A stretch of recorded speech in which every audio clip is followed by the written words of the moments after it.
പ്രായപൂർത്തിയാകാത്ത പെൺകുട്ടിയെ സമൂഹ മാധ്യമത്തിലൂടെ പരിചയപ്പെട്ട് നഗ്ന വീഡിയോകളും മറ്റും ആവശ്യപ്പെടുകയും പിന്നീടത് പ്രചരിപ്പിക്കും എന്ന് ഭീഷണിപ്പെടുത്തുകയും ചെയ്തെന്ന പരാതിയിൽ ടാറ്റു ആർട്ടിസ്റ്റ് അറസ്റ്റിൽ.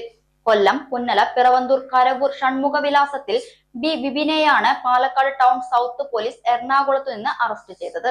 സമൂഹ മാധ്യമം വഴിയാണ് പ്രതി പെൺകുട്ടിയെ പരിചയപ്പെട്ടത്. എന്നാൽ തന്നെ കൃത്യമായി തിരിച്ചറിയാതിരിക്കാനുള്ള സാങ്കേതിക വിദ്യ പ്രതി ഉപയോഗിച്ചിരുന്നു എന്ന് പോലീസ് പറഞ്ഞു. സൈബർ പോലീസിന്റെ സഹായത്തോടെയും സമാന രീതിയിലുള്ള കേസുകൾ റിപ്പോർട്ട് ചെയ്തത് പരിശോധിച്ചും നടത്തിയ അന്വേഷണത്തിനൊടുവിലാണ് ബിബിനെ അറസ്റ്റ് ചെയ്തത്. പ്രതി സമാന രീതിയിൽ ഒട്ടേറെ പെൺകുട്ടികളെ ഇത്തരത്തിൽ പരിചയപ്പെട്ട് ചതിയിൽപ്പെടുത്തിയിട്ടുണ്ടെന്നും കോഴിക്കോട് തേഞ്ഞിപ്പാലത്ത് സമാനമായ കേസ് നിലവിലുണ്ടെന്നും പോലീസ് പറഞ്ഞു. ടാറ്റു ആർട്ടിസ്റ്റായി ജോലി ചെയ്യുന്ന ബിബിൻ കോസ്മെറ്റിക് സയൻസിൽ ബിരുദ വിദ്യാർത്ഥി കൂടിയാണ്. ASP Rajesh Kumar, south CI Vipin Kumar, ASIമാരായ വി ഹേമലത, M സുനിൽ എന്നിവരടങ്ങിയ സംഘമാണ് പ്രതിയെ അറസ്റ്റ് ചെയ്തത്. സൗജന്യ വൈഫൈ കണക്ഷൻ അങ്ങനെ വരാൻ വഴിയില്ലല്ലോ.